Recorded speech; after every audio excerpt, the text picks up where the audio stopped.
Welcome everybody, Josh here, back again today with a brand new and special product review. Today we're talking about this, which is Assassin's Creed on the Xbox Series S and X. Now it is backwards compatible on both the Xbox 360 and the PS3, so if you do have those versions, you can obviously play this game on those consoles. Now I do have the PS3 copy behind me, I just don't feel like busting that out and showing it to you guys in this video, but I do have it, so maybe I'll include some B-roll footage if I do eventually grab it and want to show you guys what the original cover looks like on the PlayStation 3 version of the consoles. Now I don't have the Xbox 360 version just because the fact I didn't have the Xbox 360 at the time, but this game did come out in 2007. It was one of those games that was a pivotal moment in gaming. I think that this game, while it does borrow a lot from Prince of Persia, which is the spin-off game that this was supposed to be, I think that this game really lives up to expectations and then some, with being one of the very big first blockbuster third-person action games where you get to run around every single city in a massively open world environment and get to assassinate targets. Now the Assassin's Creed franchise is a little bit more than that. Towards the beginning of the game, you get to see the Ark of the Covenant. It's there with Desmond Miles' ancestor, which is Altair. Altair is part of the Assassin's Creed Brotherhood, which is trying to protect these religious artifacts from getting in the hands of the Templars. The Templars are trying to use the Crusades to acquire different pieces of artifacts that will help hopefully humanity grow, but you eventually learn over time that the Templars are actually the bad guys. They're actually seeking power and corruption and control, and this is what Altair learns throughout the course of his journey. He learns that a lot of the things that he believes about Templars is wrong, and I think that when Altair becomes more than just an assassin, you realize what he's fighting for as a person. I think that while he is a religious individual, I think that his upbringing makes him question the basics of reality and the world that he lives in, and that's who Desmond Miles is. Now in the modern era, you get Desmond Miles played by Nolan North. Nolan North is one of the greatest voice actors in the history of gaming. He is one of those voice actors that you've heard in everything from Assassin's Creed to even the Uncharted franchise, even this very day. And while I was playing the Assassin's Creed franchise, at least the Desmond Miles storyline, I miss the old days where they mixed the modern day elements with the new, and I can understand why they cut that part out, because a lot of people just wanted to get to the more historical aspects of Assassin's Creed, even though it does mix science fiction with the historical landmarks that you do get to visit along the way. And this game is no exception, because in this you get to visit several different cities such as Jerusalem, you get to visit Damascus, you get to visit Acre is one of them. A lot of these cities have their own different unique landscapes to them. There's a lot of really cool landmarks in these cities that you get to explore, and some of these are even there in real life, which is pretty cool. So some of the landscapes that you'll get to see have historical landmarks to it that you can visit in the modern era if you're actually able to go to some of these places. And that's one of the things that makes Assassin's Creed great, is the fact that you can actually go to some of these places in the real world and visit these locations that are featured in the games. It allows you to explore Europe and the Middle East in terms of the first game in the franchise without actually having to go to these locations itself. If you just want to sit on the couch and play a video game, you can obviously do that, or if you want to actually go and explore these places for yourself, so you can do that as well. And one of the things I really do like about Assassin's Creed is it revolutionized parkour, or free running as it's called in this game. The free running and the parkour mechanics in Assassin's Creed 1 are a little bit janky compared to some of the other games in the franchise. Ubisoft has definitely fixed the parkour mechanics in the later Assassin's Creed franchise, but I think that for me personally speaking, I always go back to the first game, because this game set the bar for what the games in the future were going to be. Now the combat mechanics in this game are pretty straightforward. You can actually use several different weapons at your disposal that Altair does have in the Assassin's Creed storyline. You either get his standard issue hidden blades, which he shoots out from his wrist. In the very first game of the franchise, franchise, which is a little bit different from the other games in the Assassin's Creed games. The series, you actually have to take out one of your fingers so that way Desmond can activate sort of the blade that comes out of his hand. In the other games, he actually has a built-in mechanism from Leonardo da Vinci, which allows him to not have to do that part of the process. But you also get that weapon, which is pretty cool, and it's one of the more iconic weapons in the franchise, which pioneered stealth-based mechanics in the game. But also you get your standard issue swords, which you could use to parry your enemies as well. You also get a knife as well as daggers, which you can toss at enemies. You don't get bows and arrows, which you do get in the later games of the franchise, but I think you don't really need that extra gear. And I think that the simplistic nature of the very first Assassin's Creed is what makes this game over the top and amazing. I think that anybody who's a action-adventure fan will definitely understand the reason why they really couldn't go balls to the walls with the weapons, mechanics, and stuff like that in this game compared to the other games in the franchise, because back in 2007, this game was relatively new. Some of the gameplay mechanics were being worked on so that way they could do bigger and better in the other games in the franchise. And I think that while the mechanics of this game aren't really revolutionary in terms of the way that you handle third-person action in this game, the way that they handle the fighting styles and the fact that you can parry enemies, the fact that you can grab enemies and counter their abilities is really cool in this game as well. And I think that all of that adds to the element of awesomeness that is the Assassin's Creed franchise, especially with the very first game in Assassin's Creed universe. And so I think that's one of the reasons why this game is awesome as it is. And I think that's why I kind of return towards this version of Assassin's Creed compared to the others, because it is that simplistic in nature. So, and who is Desmond Miles as a person? Well, he is a bartender in the modern day version of Assassin's Creed. He gets abducted by Abstergo. Abstergo is trying to use him to find this piece of Eden called the Apple of Eden. He later learns that the Apple of Eden means for power and control, and if the Templars get their hands on the piece of Eden, which Abstergo Industries is the Templar Order, the Templars are going to be able to control mankind and for their own whims and purposes. And I think that that storyline in the game is pretty cool in of itself, and I think that it's silly that Ubisoft went away with that storyline, especially with Desmond Miles as a character, because I think that one of my biggest gripes with Assassin's Creed 3 is the fact they killed him off, even though he's trying to save the world. And I think that Desmond Miles as a character is really cool because he's one of those characters that's the lens for the player itself. And I think that without Desmond Miles as a character, you don't really understand the world of Assassin's Creed. And while it is a little bit complex, the story itself is pretty easy. In the game, you get to assassinate several different targets. There's actually 9 of them total. And once you're done with that, it leads you into finding the Apple of Eden. All the other Assassin's Creed games have been like that towards the end of their game, where you have to assassinate a number of these different high-value targets before you're actually able to get to the piece of the puzzle that you're looking for. And then once you get that, it leads into the ending of the game. And so I did beat it a long time ago on the PS3 multiple different times because the story is so engaging. I think that the hero's journey for Desmond Miles, where he's a bartender, he's trying to figure out who his ancestor was while also dealing with the fact that the Templars are after him as well. And he doesn't really trust Abstergo because they're doing shady stuff on the side, especially with Subject 16, which you'll eventually learn about in the later games. And then you get Lucy's his love interest, and her side plot is that she was recruited from Abstergo thinking that she's going to be doing some good, and then eventually she learns what the Templars and Abstergo Industries is about, and eventually reveals that to Desmond, which causes them to escape towards the end of the franchise. And I think that without Lucy, without that rock that holds Desmond Miles' character grounded in reality, I think that you would lose the sense of scope and size of the Assassin's Creed world, because this game franchise is massive. And while the other games in the franchise are a little bit longer in terms of game length, you can get through this game in like 8 to 10 hours if you were pushing for it. I think you can probably beat it a little bit sooner than that if you're actually a veteran of the Assassin's Creed franchise like I am. But I haven't really played this game in a while, so it's taking me a little bit of time, not to mention the fact that there are some crashes for some reason on the Xbox Series S and X version of this. For some reason, in DNA Sequence 4, I don't know if it's just something I'm doing wrong, but you're supposed to clear up of the objectives, the side quests, and the scale enough of the towers to get past that part in the DNA sequence. But whenever I actually do that, for some reason my game crashes, and it doesn't matter which assassination attempt I'm going on, does it for all of them. So I might include that gameplay footage for you guys on this channel when I eventually do cut this together. But it's really frustrating. It holds me back from actually wanting to complete the game, because while this game is awesome, those bugs do hold it back. And I think that without those bugs, this game is a perfect 10 out of 10. I think that the story is amazing. The musical score in this is awesome. The fact that you actually get to explore a temple at the beginning of the game, and there's a relic of the past, which is the Ark of the Covenant, and Altair is set on not retrieving that artifact, but actually going for one of the Templar Knights who's trying to acquire it, and that sets the stage for the rest of the games in the franchise. And I think that Assassin's Creed is one of those games that you should definitely pick up or run around the map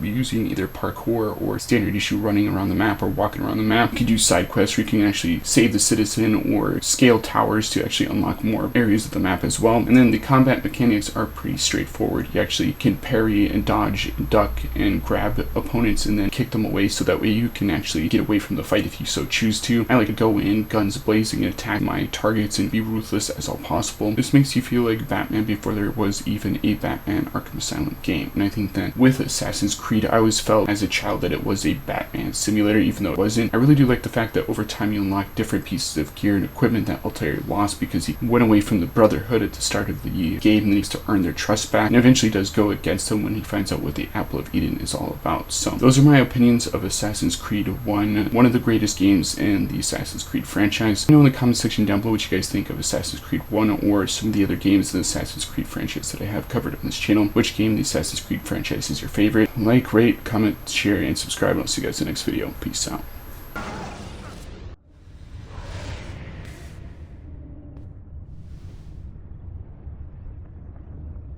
Impossible. The student does not defeat the teacher. الشيء واقع مطلق بل كل ممكن. So it seems. You have won then. Go and claim your prize. You held fire in your hand, old man. It should have been destroyed. Destroy the only thing capable of ending the Crusades and creating true peace? Never. Then I will. We'll see about that. I applied my heart to know wisdom, and to know madness and folly. I perceived that this also was a chasing after wind. For in much wisdom is much grief. And he that increaseth knowledge increaseth sorrow. Destroy it! Destroy it as you said you would. I can't. Yes, you can, Altair. But you won't.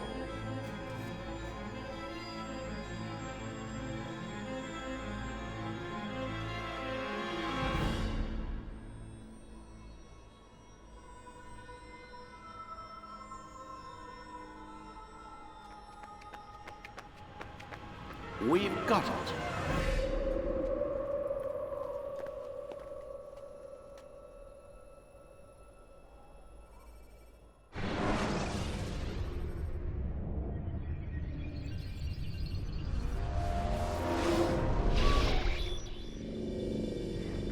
What the hell was that?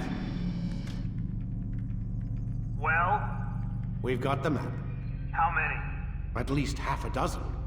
We don't need them all. We should assume some amount of decay. I can't imagine they'll all still be functioning.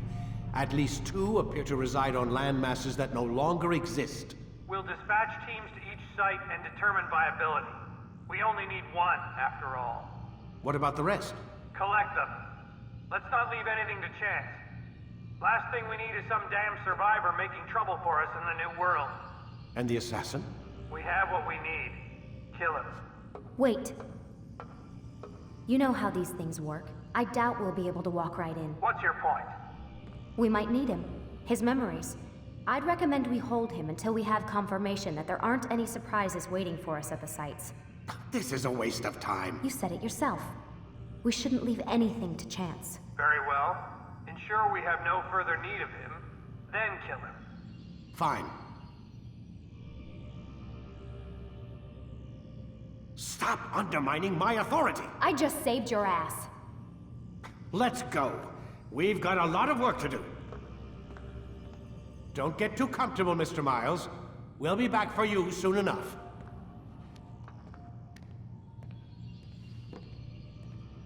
What the hell is that?